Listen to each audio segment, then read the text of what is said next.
feature presentation.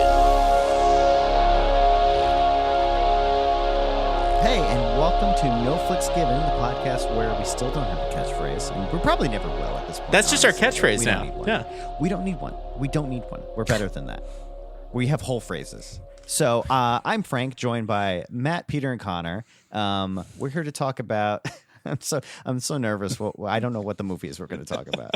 And Connor is giggling like with the beard. It's a little like Satan. So I'm kind of curious. It is pointy. Where we're going to go with it. Just so just With lay it bated on breath. me. Give it to me straight. Like, what are the chances of a guy like you and a girl like me watching something good? Just a today? boy asking another boy. What is good? Even what is good? We've had had debates about this. I love every movie, and you hate every movie. Cube 2. It's coming. No, we're not doing Q2. Not this week. We are going to do the first movie by a director that is of my favorite film, Steve Norrington, who also directed League of Extraordinary Gentlemen. Oh, We are going to watch a little film called Deathmachine. okay. Oh. What is Deathmachine? I've never heard of this. buddy. Apparently, we are about to find out. Oh, God. Hold on to your shorts, kid. What year did this come out? What kind of machine was it before it switched to death? It does death. Laundry? Deathmachine from 1994. Sort of it's a 94. British-Japanese cyberpunk film directed by Steve Norrington and starring pod favorite Brad Dourif. Oh, Yes. dear Lord. Oh, Love Brad There's a Dourif. lot of That elements can't here. There's be a what lot of this elements. is. And honestly, I'm going to tell you this right now. I haven't seen it yet either. I'm excited to watch it with you guys. What are you doing to us? We can't go on this journey with you. Connor's decided to play Russian roulette with a semi-automatic pistol. This My brain is next. this Oh, this all film right. currently all has a right, here we go. 5.6 on IMDb. Honestly, that's not bad. 5.6 out of 10. 5.6 on IMDb is actually pretty respectable, I gotta say. And a very early Rachel Weisz movie. Okay. Oh, I mean, love Rachel there's Weisz. enough in this that I am very curious how this plays out. Yeah, What's the runtime though? What are we looking at for It is damage at 120 minutes. there? Okay. I mean, Oh, I can way live off. with that. That's too much Death Machine. But we'll see. We'll see. Put it in the Pop it in. the thing. Pop the tape in. Put it in the tape machine. Yep.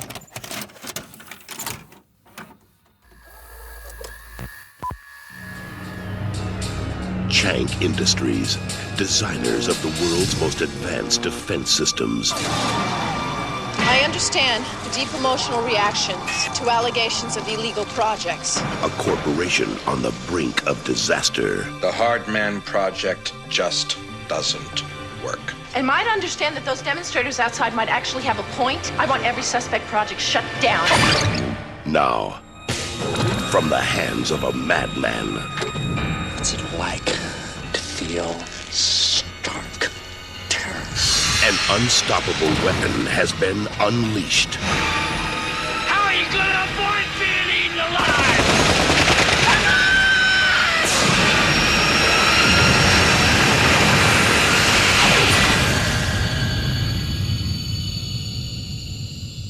So what do we think? Oh man, that was Oh, man. that was a movie. You know, I don't remember 2003 being like that.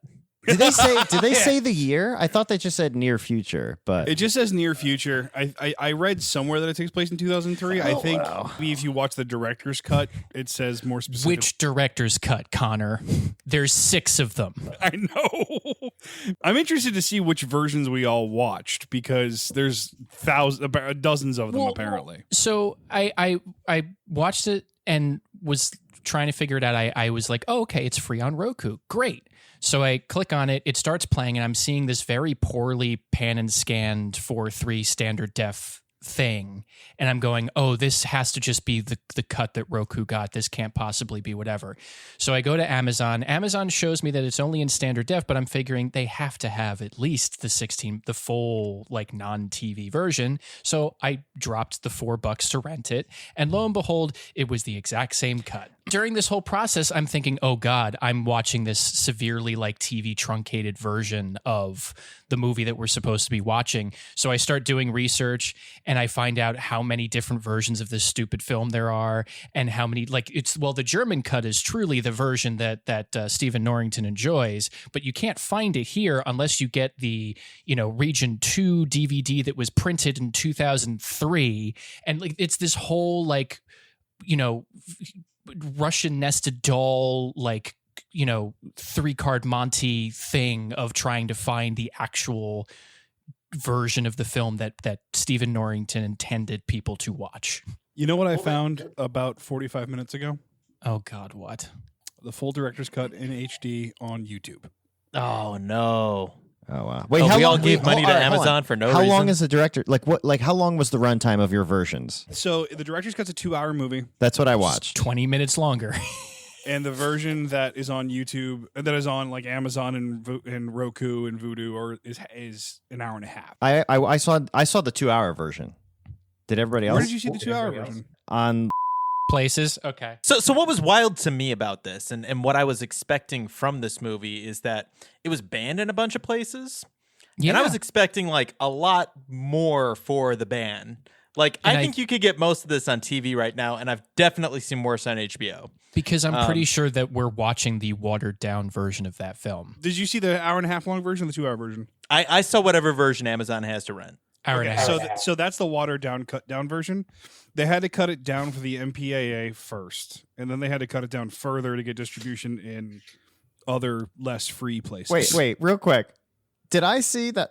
Did you guys know what I meant when I texted about the really fucked up moment, or is that only in my version? I think I'm aware of what you're talking about, but I didn't. There's see a couple of really fucked up moments. Oh my God!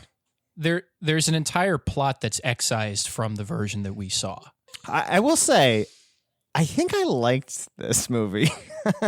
I enjoyed it. I had fun. I think I liked it. I know Matt's mad, but real quick, all right, I'll save it. But like, there's a moment in this that I'm very scared that I watched and neither Matt nor Peter, maybe even Connor, don't know is in the movie. Having done the research, I know it's in the movie. I have not seen the scene in question. This is the worst thing I've ever. I wanted to take a shower after this moment, and we'll get to it. But just generally, like, I liked it. I want to jump in with my 5-minute mark because it was a pretty good opening. Fucking great opening scene, by the way. Better than the movie, honestly. Was it the same opening scene that we saw, Frank? Probably the opening where it's in the desert and all hell's like. It feels like the previous movie ended, and this is like picking up where the sequel. Like it was like the end of the last movie. But the bathroom stall thing. Yes. Yeah. Okay. So that's okay. I would imagine that would be the same. But the moment where everything we say, we're gonna have to sort of check and see if we even know what we're talking about. The moment where she's like early on, she's looking up like what happened, and she looks at like someone's like death certificate, and she writes on a piece of paper "shark?" ? I was like, this is it. I'm in. I don't know what's gonna happen, but like that's referenced in the cut that we watched, but it didn't. It's not explicit. Yeah, we don't see it actually. Oh, she like writes down the word "shark?" on a piece of paper to herself for the audience. It's amazing. Yeah. We may have to do this episode again after we watch the director. I have a feeling, if like we're gonna learn that some of the parts I liked most were omitted or cut down pretty severely. So I've got to say, as a child of the 90s, this felt very much like the first 20 minutes of Final Fantasy VII. If I had to compare it to something, oh yeah, where it's just like directly over my head. I was hoping at least one of you would get it. I thought Frank, didn't you play Final Fantasy? I know enough of 7, but yeah. Okay. Yeah, it's like this weird sort of convoluted, we're going to save the world against an evil corporation. Yeah. But we're going to do it like the right way, but everything goes to shit. Yeah, we're like good terrorists kind of. Yeah. Yes. Yeah. Yes, like eco-terrorists. Eco-terrorists. So it had a lot of that feel. That and all of the blatant movie referential. Oh my god! Yeah. Like how every character is named after a director, I particularly like Wayland and Yutani.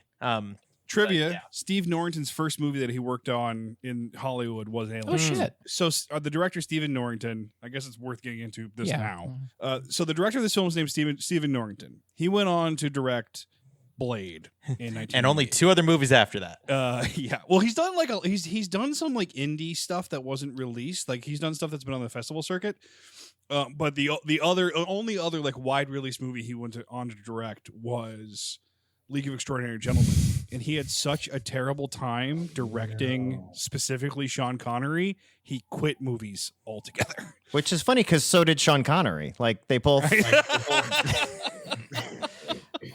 Yeah, but Sean Connery is like 40 years older than Stephen Norrington, and apparently he's been doing stuff like on his own. But all of his credits after 2004, when League of Extraordinary Gentlemen came out, as like sculptor on.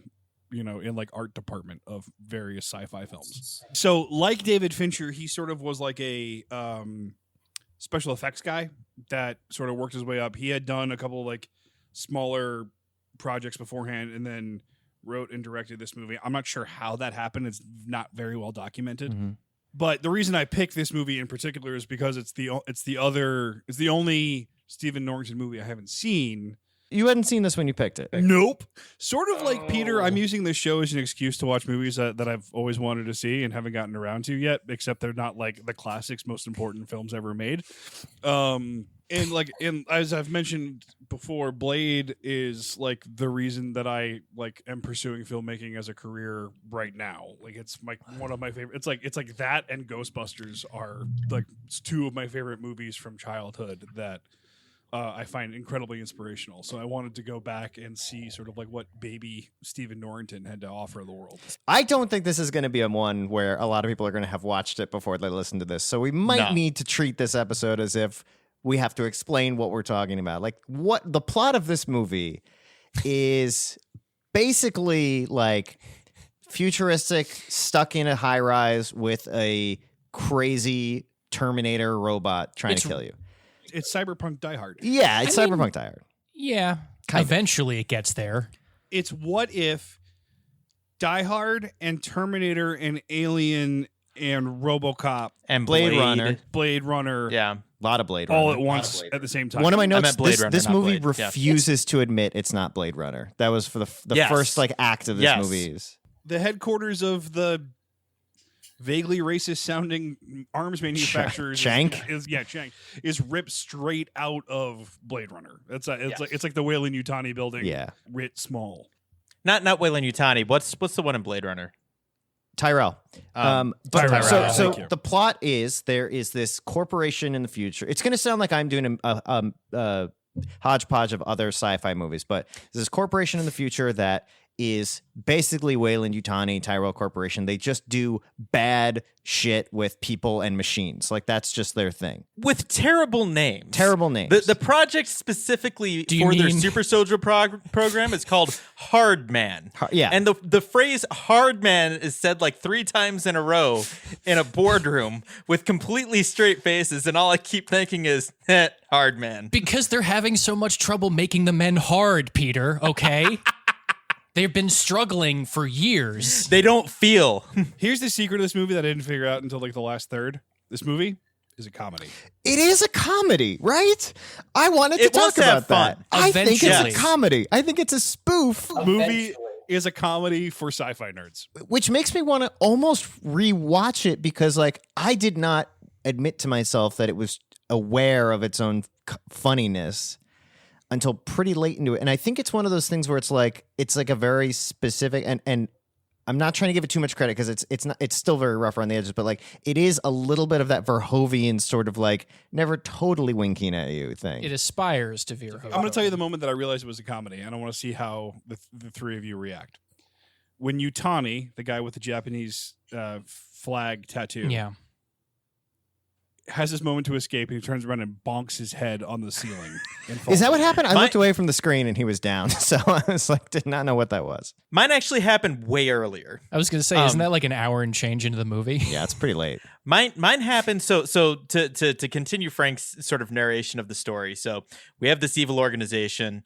We then are sort of introduced to these like eco-terrorists right around the time that the CEO is figuring out that she is actually CEO of an evil organization. The new CEO. They brought her in to like clean up everything. Yeah, and clean up. And then the other piece of trivia that we can like squeeze in here is that this is Rachel Weisz's first big screen debut. Okay, she has one scene where she has an eyebrow ring for some reason, and she's like, your tracker takes getting used to. You know why she has an eyebrow ring? To make her even hotter than she was in The Mummy.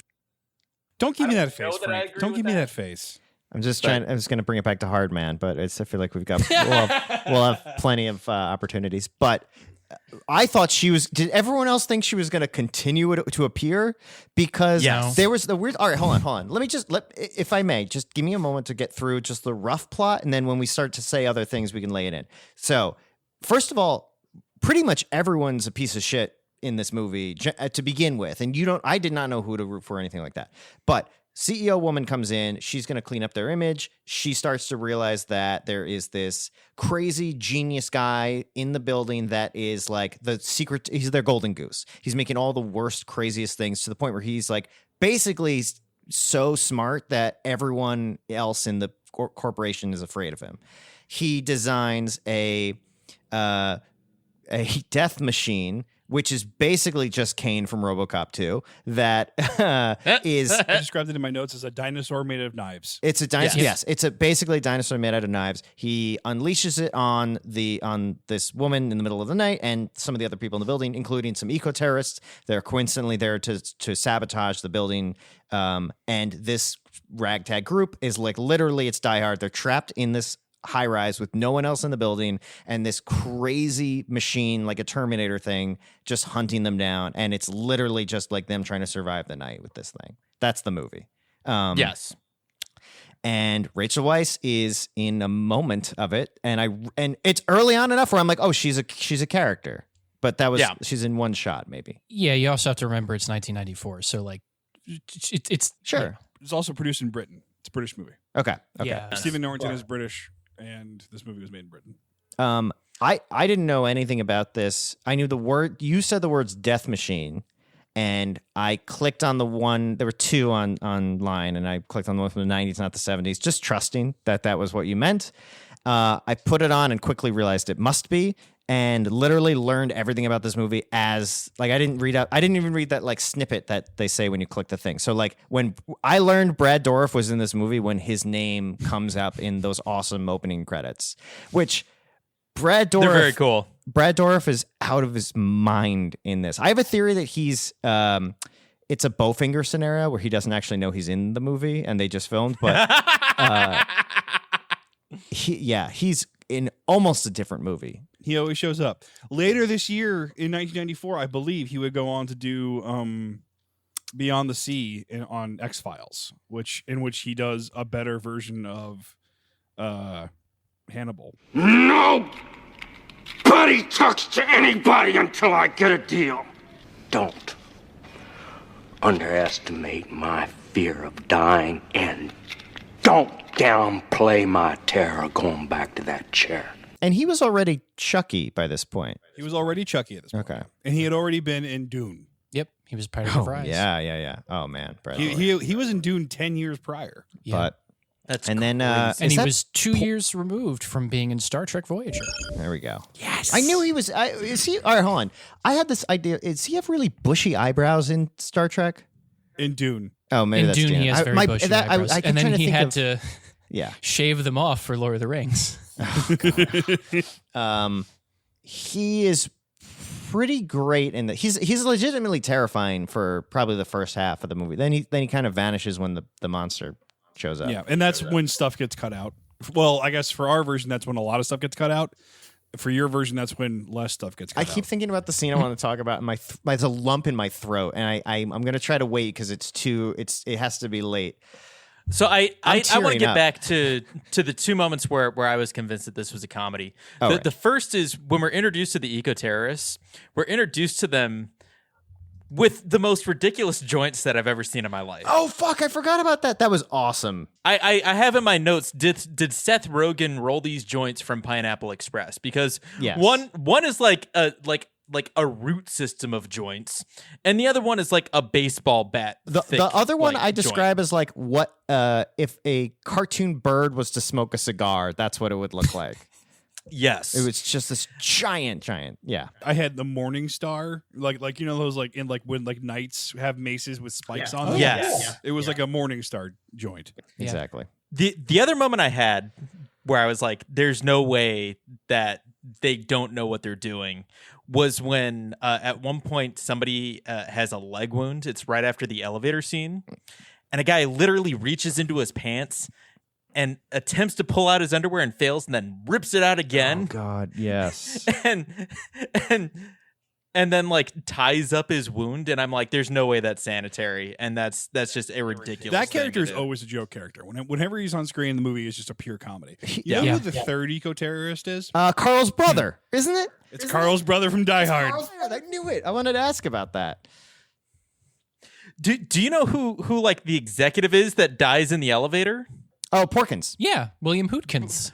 I'm on it. Porkins and what's his name from Batman? The CEO is Joe Chill. Eckhard. No. So the CEO is Joe Chill. The guy, From the other he Batman. plays the not Flats in the yeah, original the in not- Batman yeah. '89. He plays Eckhard. Yeah. Eckhart. Not Bullock. Look at Eckhart. the future. Yeah. He also plays what's his he always has names like Colonel Ham in Indiana Jones. It's something like poking his weight, and then they call him Ho Ho the entire time. He's the top men. Yes. Yes. Yes. Yeah. But his name is John Carpenter in this movie, which is fantastic. I love casting like this. It's all character actors. There's no leading man in this movie. It's just all character actors doing character actor shit. Speaking of leading men, though, the leading woman, I looked her up. I don't think I've seen her in anything else, and I really liked her in this. She was good. To the point where I couldn't believe how little credits she has. She really felt like She does a really lot of was in a bunch TV. stuff. She does a lot of like soap operas. Okay. Yeah. She grew on me. This was one of those movies where by the time the Deathmachine shows up, I legitimately didn't know who I was supposed to root for. I didn't know if this was like, am I supposed to think Brad Dourif's cool and he's going to like stick it to these assholes, or like what it was? Like she was terrible for the beginning and the terrorists and stuff. Like I really like one of these like kill them one by one movies that you actually like the characters earn their place in the movie, and by the end the main three, I was really hoping none of them die. Like that was great. No, I mean, as ridiculous as Yutani's death is, you kind of feel it, you know? Yeah. So in your cut, Frank, it's a little bit different. But when he shows up after he's been shot, and after Kale has her like interaction with Brad Dourif, which is much shorter in the version that we watched. She like beats the shit. She beats out the of him. shit out of him and like stabs Brad Dourif's hand In the You hand. guys didn't see the hand stab? No, we saw didn't see the that. hand No, stab. we did. Didn't see everything. We didn't see. Did you see how Brad Dourif takes his hand out of the hand stab? Because that. They cut that out. Okay, can I take a moment to tell you that, and then you can go into the I don't want to forget anything, but we're all this. Please tell us. Okay, I need to illustrate with a physical thing, but you'll have to. Amanda and I are doing a puzzle on this table, so I'm gonna have pieces here. But like, okay, this is the knife, right? I'll describe it to you guys, and then I'll try to describe for the listeners. So I love this for a vocal medium. This is great. So his hands on the table face up. It stabs straight down and pins his hand to the table. Right? No problem with that. Right. Happens all the time in movies. Sounds good. And what you do in this instance is normally you would pull the knife back out the way it went in, straight up, so it doesn't hurt very much. Not Brad Dourif. What Brad Dourif does is leave the knife in the table, not even try to take it out. Instead, he slides his hand horizontally out, slow as fuck, ripping his entire hand open while his other arm is not trying to move the knife at all. And you just watch it all happen. It's so visceral, and I almost like vomited watching him scream in pain as he puts Don't care himself for through the that. ringer. I'm glad they cut that. Don't care for He that. holds like a wounded puppy as they escape. But I love that when he opens the door when Yutani opens the door and says, "I came to rescue you," and then immediately passes out. That was great. It's a lovely, like, sort of like feminist moment for this movie because she's constantly rescuing these two idiots. She's really good. I couldn't believe that for a movie this kind of dumb and like it's basically like $10,000 less than the special effects budget would make this a best of the worst movie. Like it's right on the cusp of falling into that territory. But yeah, she's good. And well, it's definitely a movie that like the people that made it watched the shit out of Alien and Aliens and like love Ripley as a character. It was like what I mean. The question that must have been like, what if Ripley worked for Weyland Yutani directly? Like, what if she was an executive? I don't even know if they cared about that. I think they were just like, what if, like, what types of buildings do we have access to, and like, what's the most expensive looking thing you can build? Also, what if the Joker was a professional weapons designer? Yeah, what if the Joker controlled Terminator? I was also really shocked. I was checking out the estimated budget for this movie, and this had it at about £500,000. That is disputed. No. It's either £500,000 British pounds or $6.5 million, and I don't think that the exchange rate was that extreme in 1994. I don't think so either. No. So it's tough to find. Again, like lots of other things.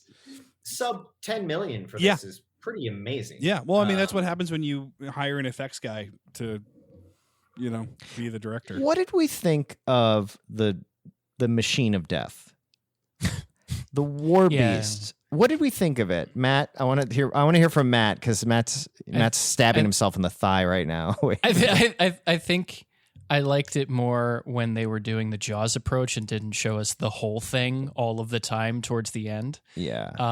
Because like I think I knew from the poster that like it had teeth, and like that can be scary in some circumstances, but it becomes less and less so the more that we just see of it. Yeah. Yeah. I do like how they did once you did the turn between not seeing it in full all at once into seeing it in full all at once. They sort of took the Terminator approach of like, no matter how much shit you throw at this thing, it just doesn't die. Yeah. Yeah. Yeah. I guess that's okay. But I mean, I didn't buy it, but that's a whole other It was thing. hit and miss. It was hit and miss on when it moved. I couldn't tell. And the way they filmed it too was like they are cutting around something and they're almost like, they almost feel like it wouldn't look good full frame, but it's a pretty okay looking design, but it's not. I don't know. I feel like if there's a few times in the second half where I'm like, this is like Ed 209. This is like, it's moving really weird. And I think that's some more of it the looks issue. like it's earnest, like puppet work. And then some of it does look like they're doing some either stop motion or just kind of like, I couldn't tell. Yeah. Some looked stop motion-y. Yeah. And that's the thing is because it's a mix of puppetry and stop motion and camera tricks. It behaves very differently at different lens, different like focal lengths, basically. Yeah. When you see the whole thing, it moves very slow because it's probably a big, or when you see it sort of like 3/4, it probably moves really slow because it's a full size puppet. When you see it full size, it moves really fast because it's probably stop motion. I love how its head spins around 360 degrees when it's trying to chomp you. Though. I thought there was going to be more practicality of that, like more uses of the spinning head thing. It was good. They ran out of bodies. No, it's hungry hippos. It's literally just like chomping. Yeah. It chomps the whole movie right at you. I do want to sort of mention or claws you while we were talking about the opening with Kale.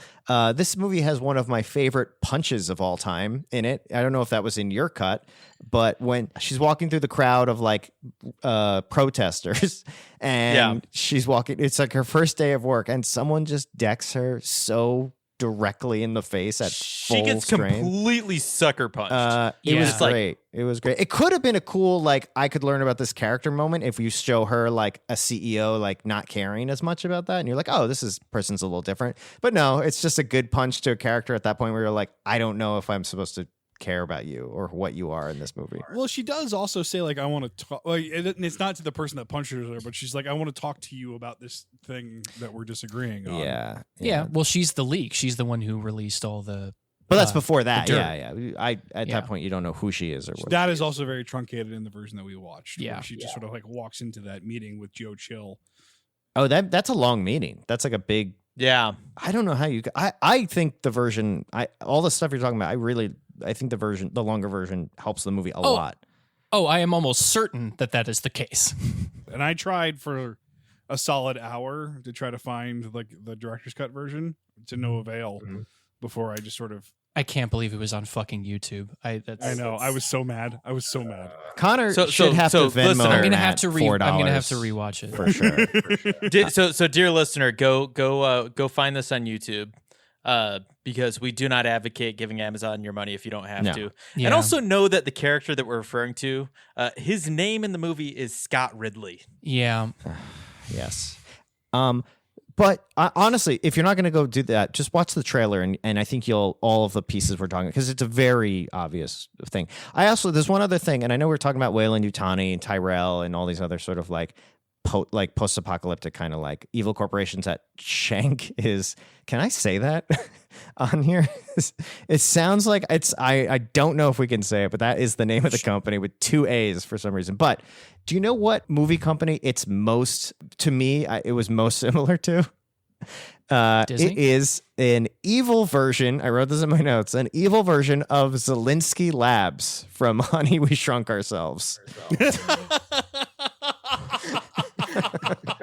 We got to rewatch Honey, I Shrunk the Kids. The future's now, bitches. I need to know if that movie holds up. I don't think so. You know, that was like 10 years later they made that movie. Honey, We Shrunk Ourselves? No, Kids was like 86 or something. Yeah, it was like 89. 89. 90, Honey, We Shrunk Ourselves is like 97. It's like way later than you thought. Yeah. But they've got Honey, I Shrunk the Kids 2 in there in like 95. I know it Blew Up the Kid. Blew Up the Kid. That's the middle one? God, I've never actually seen that one. Yeah. The that one's Empire actually Strikes fun. Back of the Honey, I Shrunk series. Except if Empire Strikes Back was the worst of them. Okay, it's settled. We're having a Honey We Shrunk marathon sometime this summer. Perfect. We'll schedule it for February because it's the shortest month. I watched it in quarantine, the first one, and it's okay. I don't know if it's great. Tim Burton does that theme, right? Elfman sorry. does the theme. I think you're right. Not Tim Burton. Danny Elfman. Yes. Another thing I noticed was there's at least one montage in here where they're like suiting up to do something. And did anyone notice everything they were plugging in was like video and audio cables? Yes. Oh, yeah. It was all SDI and composite wires. It was like badass going. It was great. I had to check out from a lot of the IT related things that they were claiming they were doing. Yeah, there was a moment where she like holds an XLR cable, and I was like, I know what that is. Oh, did she? Oh my God. I do have a big question about like the super soldier. Oh, all right. We have not even talked about the fact that this also has Frank. A lead us in with the super soldier. So basically, unrelated to everything else going on, there's basically a super soldier program that it's as if Captain America and Iron Man were like one thing, where it's like. What was there was a Jean-Claude Van Damme movie where he played Universal Soldier. Oh, Universal Soldier. Oh, yeah. Universal Soldier. Yeah. It's just Universal. It's Soldier. Universal. Yes, it's just Universal Soldier. It's the replacement Universal Soldiers or the replacement soldiers in Soldier, which is the Kurt Russell movie that is also back. So basically, the idea is one of the things this company's doing is they're making these. Do they have a name for them? Are these hard men? These the hard men? Those are the hard men. I know. I just wanted you guys to say it. Hard technology for a hard world. So basically, the idea is you wipe a person's memory and you turn down. The way they describe it, the wording's really weird. They're like, we turn off your compassion and we up your like you basically make the perfect soldier. You take out the person's, but you use their body in like an armored suit, right? With all of the data on a 3/4 inch floppy. With all of the person's soul basically on a little disc. And so what the three surviving characters decide to do is they are one of them is like, well, we can't beat this thing as ourselves. So he's like, put me in, coach. And then for maybe 45 minutes of the movie, one of our three characters is just a robot in an Iron Man kind of suit. Who can't control the volume of his voice. Do not That was my point. He has to scream the whole time. Executing combat objective now! This area is secure! We must consider him defunct! We have to. This is also going to be the long. It's going to take the most to edit this episode because so many lines from this movie need to be in here. I wrote a few of them down. One of them. It's just him screaming. It's him screaming for sure. One of them is when the monster comes to her wall, someone yells, Holy donuts! Yes. I have that written down as well. Oh. Yes. Oh, and then that is the cop. And then my favorite is, You need me. I need a chainsaw up my ass. That's a great line. gold. Yeah, But that was early on. Like, if you go through and rewatch this and just cut out those kind of 1950s burns, it's really weird. Some of the stuff. Who do you think you are, Stallone? Like, come on. There's a line in this. The cop at the end though, so they escape to like the outside of the building only for a cop to show up, and he like tries to arrest them. He ends up shooting one of them. Oh god! And then like he shoots her in the leg, so she has to limp the whole time. And then the war beast like jumps from the top of the building, and as it's happening, he looks up and goes, "Holy donuts!" and then gets crushed to death. Okay. But before that, there's a good 30 seconds of him. And I just have in my notes, I said, what is this cop's acting style? He's this weirdly good-looking dude that has this very specific delivery. I'm sure we're going to include His some acting style lines is here. being handsome, and English is not his first language. Drop your weapon! On the floor! Relax, man! I'm the one who called you! Bullshit! You better call reinforcements. You better shut the fuck up! Yes. Okay, so that's the moment, actually, Peter, you're reminding me of when I started to realize it was a comedy, which is when they first call that cop early. Wait. Did you guys even see the first scene with the cop, or does he? Yeah. When they call the cop. So they call the cop, and he's like twiddling his gun on his fingertip with his feet up on the desk, just like he's basically picking his nose with his gun, and he's not believing them at all at this circular console of like screens and monitors. And it's just like, I don't know if this movie's trying to really be serious at this point. I don't know. Well, and he's all but calling them assholes for like wasting calling his time. this thing in. Yes. Oh yeah. I think I need to talk about it. I think I need to talk about the scene. I mean, there's out. like So- a good 30 minutes of footage that we did not see. That Okay. you saw. So I'm gonna. However, all right. When I describe this to you, it's much worse to experience it watching it in the movie. So, two things I'll say. One, did you get any information on what Kale's character backstory is from before the movie even started? What Brad Dourif? Does Brad Dourif ever like allude to knowing things about her past? Anything about her family? Yeah, in Sort the of. beginning, yeah. He does because he doxes her essentially. Okay. He knows like her address. Yes. And that she used to Okay. be a Playboy model essentially. So eventually, it's found out. I'm gonna tear up trying to describe this to you because this is a real plot point that is played completely seriously. Do you know the scene in Gremlins where the girl's talking about how her dad is like in the chimney and they smell his body? Blows that out of the water. All right. So Brad Dourif like talks about how Kale's like family, like husband divorced her and left her, and like the whole family abandoned her and she doesn't see her family anymore, something like that. And you're like wanting to know what happened. Brad Dourif's like curious to what made that happen, and it turns out Kale's character had a newborn baby, and I don't know if I can really do this. Had a newborn baby, and was giving it a bath in the kitchen sink. The sink had a garbage disposal in it. And the baby's arm, they just talk about, I'm literally tearing up. The baby's arm gets caught in it, and the whole baby gets pulled into the garbage disposal, and that is her backstory. What the fuck? First of all, how dare you? Second, I had Did they experience. show That's why I texted earlier today, freaking out. I thought you all knew what that was for. No. No, I mean there's several. That's why I thought you had watched a 1970s martial arts movie. No. They not only So, that, like- you see a dreamlike image of a garbage disposal drain, and through the drain is like guts, that abstract red guts, and you see it earlier in the movie. You don't know why. Well, that makes the movie being banned in several countries make way more sense. How does that qualify her to be CEO of anything? I didn't do it, but I went to the bathroom to throw up, and I just stood there for a minute, and I was just I don't know if I can. Yeah, Frank, I'm sorry you had to go through that by yourself. That's you gotta look this scene up and see what the fuck is happening with that. It's because it's played so emotional, and they make this little connection at some point. Brad Dourif, after she like confesses it all, Brad Dourif's like, and that's why you hate machines, or some line like that, and you're like, what the fuck? That's not at all what that is. Well, and they do at the beginning talk about how many children have died as a result of like the Hard Man project, like going out of control. So that's a theme. Worst, all of those worst things.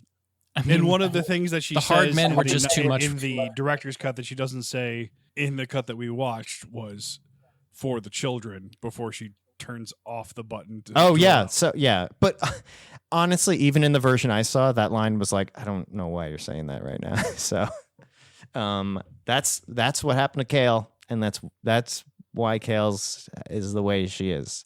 Matt is slinking into the shadows. He's done. It's the worst thing. That single-handedly is probably why this movie got a huge amount of backlash. It is so unnecessarily over the top and awful. As someone who is about to be a father, I'm very appreciative I didn't see that. I forgot about that. Yeah. Get one of those like solid rubber plugs for your sink.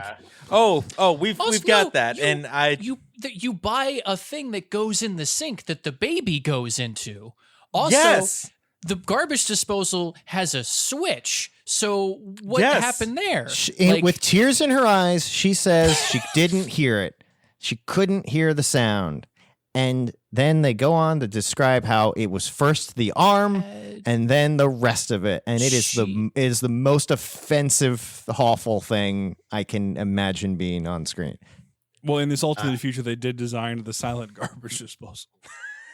In 2003. Yeah. All the way back in 2003. So like we didn't really have the wherewithal. Yeah, I thought the scene you were talking about was the scene where Brad Dourif's character tries to sexually assault. Please, I've seen sexual. That was a layup. I was fine. I put my feet up for that. Well, that is movie shorthand for this guy's an asshole. That was one thing that kind of disappointed me was they do midway through the movie Brad Dourif's trying to assault her and she uses that to her advantage to like fight him off or something like that. And then she just does it again at the end when I really wanted there to be like for her to outsmart him in an interesting way at the end. Because the first half of this movie, he's like, I was legitimately like concerned with how intelligent he was and how all-knowing he basically was. And then he kind of just like drops he that. Devolves into, Yeah. Well, I mean, let's talk about Brad Dourif because we always should talk about Brad Dourif. His character is psychotic in an interesting number of ways. I really like how at the beginning they, Joe Chill, whose name is Scott Ridley. Steven Spielberg. Implies that basically that everybody that works for this company is being held semi-hostage by Brad Dourif's character because he can just kill you if he doesn't like what you're doing, but also the hostage situation that you're in is one that nets you lots and lots of money. He says, he doesn't actually say it, but it's like he could kill me at any moment, but he's also an earner, so we can't do anything about that. So, and then he gets eaten by a dinosaur made out of knives. Does he, or do they just both blow up? I couldn't really get a good sense of what was happening at the end. Oh, Scott Ridley? No, he gets eaten. Oh, Scott Ridley, yeah.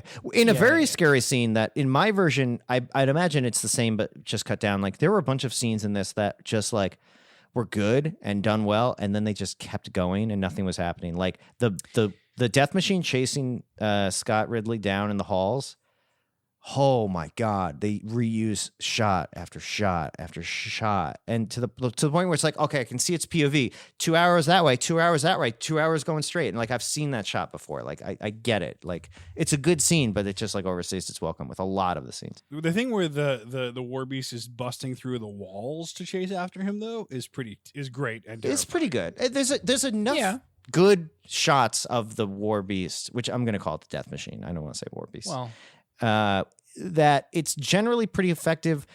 I just I don't know what they could have done. It just something about when it's in the room with you, it just stops being like the fastest thing in the world. I'm still confused as to why the garbage disposal was in the.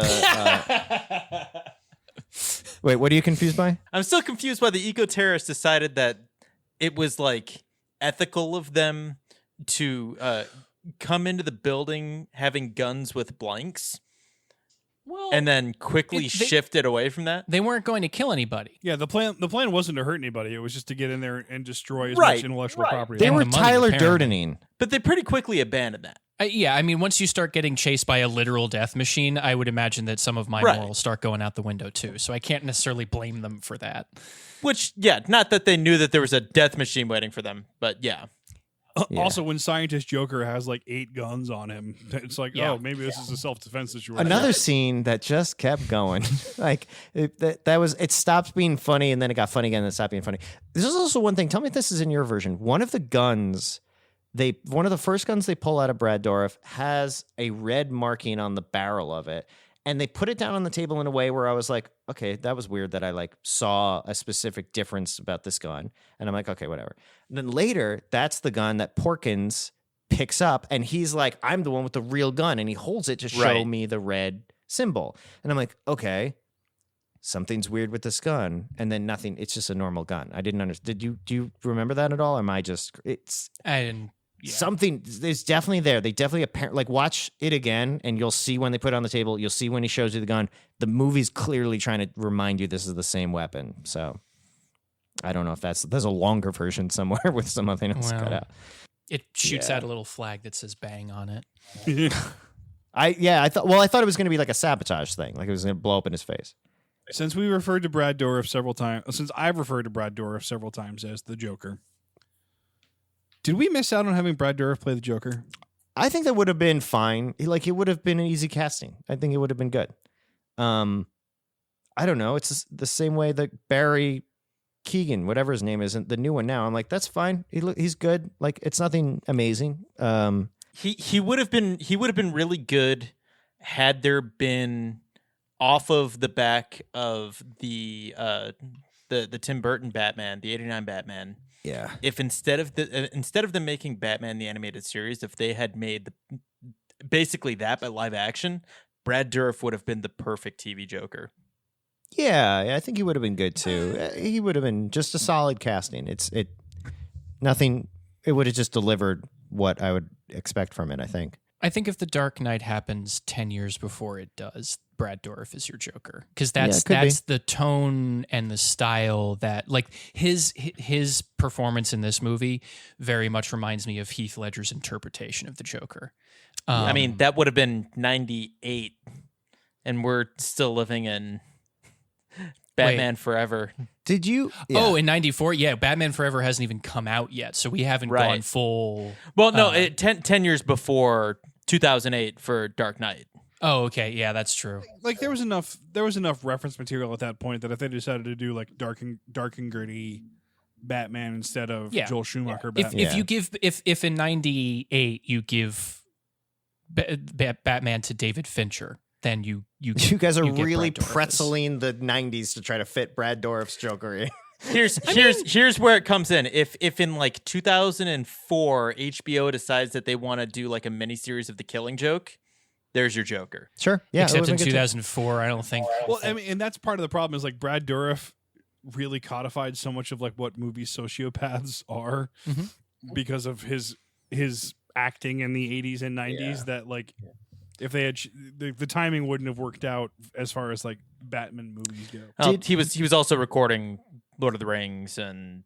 Did your version have the scene where she's pretty early on looking up Brad Dourif's file and the voiceover sort of reading off all the horrible things he does, and it ends with recommendation, immediate promotion. Yeah. Okay, yeah, That was voiceover great. read is really great too. Yeah, It's some great like Blade Runner style cyberpunk. monotone with a little bit of personality kind of thing to it. It's the same vibe as later when I don't know what they're doing. They're trying to like hack a door, and the scene's really intense. The music's going crazy, and then suddenly like everything gets quiet, and it's just a smiley face on the screen. I kind of loves that. It's kind of stupid, but yeah, it worked for me. Isn't there a line earlier on too where it's like, this isn't the 80s anymore. We hack now. Yeah, there is some line about that. It's not being the Mm-hmm. 80s, even though it's like not supposed to be the 90s either right now. Like it does not care about not being the 1994. Like it really just wants to be that. Oh, it's 2003, Frank. I know, but like I mean, Blade Runner is supposed to be 2019 too, so like I don't mind the jumping the year thing and because it's they're doing the analog future thing, so I understood the tone of what they were trying to accomplish, and I was like, all right, that's fine. Anything else, Matt? How you doing? I'm fine. You haven't really gotten a chance to voice exactly. I would rather you guys praise things that you really enjoy than my tepid endorsement of I think that the director's version of this film would endear me to it more. The thing that I think this movie was really missing, if it had gotten like wide release and like critical acclaim, or at least like as a popcorn movie, if it had reached like Predator level, is I can totally see this movie being made into a light gun game like Area 51 or I could totally like see like, you know, popping quarters into a machine and shooting the war beast as it chases after you, and then like random goons. That to me is what this movie is. It's just a light gun game. That's interesting because this movie does feel in a lot of ways like it is 5 years too late for what it is. Yeah, because it's referencing so much like Alien, Terminator, Predator, you know, Die Hard. Like it's referencing so much of what was going on in the late 80s. Whatever year Chopping Mall came out, it's Chopping Mall. That's when it really should have come out. This is because that's why it looks so good. It's because like it treats you. You're like, this is a really nice looking 80s movie, and you're like, no, this is like midnight. Like Jurassic Park had come out already. Schindler had the list. Also have that like 90s neo noir thing going on as well. A little bit, yeah. With like the smoky rooms and the Venetian blind shadows. That was going to come into fashion fairly quickly. A few good scenes where the computer screen's image is projected on the actor looking at the screen. I always appreciate that. This movie, in a lot of ways, feels like either depending upon your direction, love letter to movies, or film student does things that film student loves in movie. Matt, you seem to have an opinion on that statement. Yeah, I can't judge it by a version of the film that the director himself abhors. So I don't want to, past judge, or I don't want to, whatever. But at the same time, that's the easiest version of the movie to see. So like, I do want to hear your opinion on the movie that you saw. Yeah, the first half of the movie I feel like doesn't know what it wants to be, and I was much more like I almost had to like take a break and sort of recenter myself after the first Brad Dourif almost sexual assault by gunpoint, and I was like, okay. And then the second half of the movie I found much more enjoyable, and apparently based off of what Frank was telling me, I would find much more enjoyable had I gotten the extra 30 minutes of content. You sick bastard. But yeah, no, they're in the beginning. I see all the references that they're putting together, and I think it's just the way it's cut. It's they keep, instead of trying to weave and bob their way in a general direction, they just keep making left and right turns that bring them back to square one. And it's like, okay, we think it's going to be like Paul Verhoeven RoboCop. No, it's going to be Blade Runner, cyberpunk stuff going on. No, it's going to be, not Encino Man, Tank Girl, like weird like that kind of feel with the eco terrorists. No, it's going to be Die Hard with a giant monster, and it just keeps changing it. So I don't have it's harder to hit a moving target, and so I couldn't latch onto it until we got into just the Die Hard in the building sequence, because to me the movie starts when the eco terrorists get in the building and start to shut everything down. That's the movie. Yeah. Everything leading up to it, you already you find out over the course of that second half of the film, and don't necessarily need to see people talk it at you. Yes. And It like I takes said, I way don't know too what ends long up to getting- get there. I do love the moment though when all those frayed ends sort of meet when the eco terrorists do enter the building and take, because it's like Scott Ridley just got dinosaur knifed to death. Porkins and Kale go figure something out. Oh wait, there's the eco terrorists, and then Brad Dourif's here now, and you're not really sure which way the movie's gonna go. Like it could be, like Brad Dourif's the bad guy. It could be the eco terrorists are the bad guy. It could be, any number of things, and I think that's handled in a way that makes me feel like the movie is actually in control of the situation, and they're hiding from you what direction it's going to go. Which, and I think that's a good angle to take. I think that you can establish all of that in 20 minutes, not 45, and struggle to keep my attention while doing it. Fair. That was primarily my problem. I mean, aside from the fact that I'm looking at this stupid 4:3 cutout of what everybody originally intended me to watch, so I know I'm missing stuff. But yeah, no, I think like I could totally see like the elements of Blade. Like we learned very early on that Stephen Norrington has a hard-on for wireframe building models, because that shit. And like the boardroom meetings that we see that happen later on in Blade as well, like a lot of that gets not reused, but like those are visual aesthetics, and those are sequences and things that we know that he likes, and he does end up recycling in what I would posit as a better movie. Yeah, I would. No, don't get me wrong. Blade is a better movie than Deathmachine. Deathmachine is pleasantly, surprisingly good. Yeah, Blade is just a straight up good movie. Yeah, I mean, for me, it was a little bit too much. Like Paul Verhoeven does nihilism in a way that, for some reason, clicks with me a lot better than the way that the first almost half of this movie does. Mm-hmm. And I feel like if you truncated that a little bit more, give me a little bit more Brad Dourif, a little bit less red pilly, and then get into the Die Hard portion of things and keep maybe some of the cut content, the garbage disposal notwithstanding. And I think that there's a more cohesive story there that at least would resonate better with me. That makes sense. Yeah, I mean, Blade's definitely a better movie, and I think at this point in his career.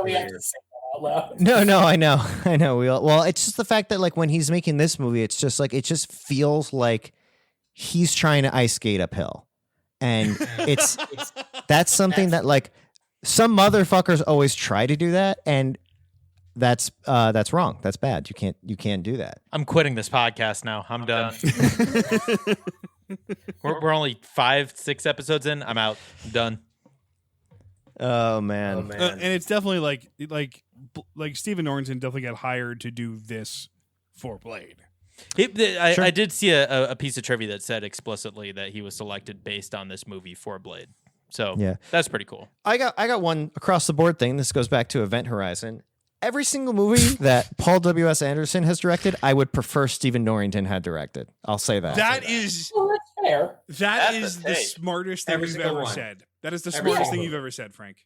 That would be awesome. Every single one. All of the Resident Evils. Sure. Even that Musketeer movie that we all pretend didn't happen. I mean, it's easy when you didn't see it, so. That's true. All right. I definitely did see a lot of like Paul W.S. Anderson DNA in this, and I think you are entirely correct, Frank. Thank you for putting that into words. I appreciate that about you. I was in and out of this movie for a while. The opening scene is so fucking cool. I had no idea what was happening, and it's good. It's good. It's definitely like I described it as the worst of the best. This is like the shittiest movie that isn't a best of the worst. That is out of the best of the worst like range. You know. Mm-hmm. I thought of it as a competently made dumb movie. It's a dumb movie. It's a movie that is dumb. It's like you don't learn anything about yourself or the world for sure. Having watched it, it's not a challenging movie in any way. Cinematically, it's not different in any way. Some nice shots. There's some nice shots. But it's competently put together, and I will 100% take a competent movie over a creative failure every time. Thank you guys for coming on this adventure with me. This is definitely like a exploratory moment for me, and I'm glad that you guys were with me for it. What are your last thoughts? I want to know, I want us to all go around and say how many flicks we give this movie, because I give this movie no flicks. Is it no flicks good? I don't know.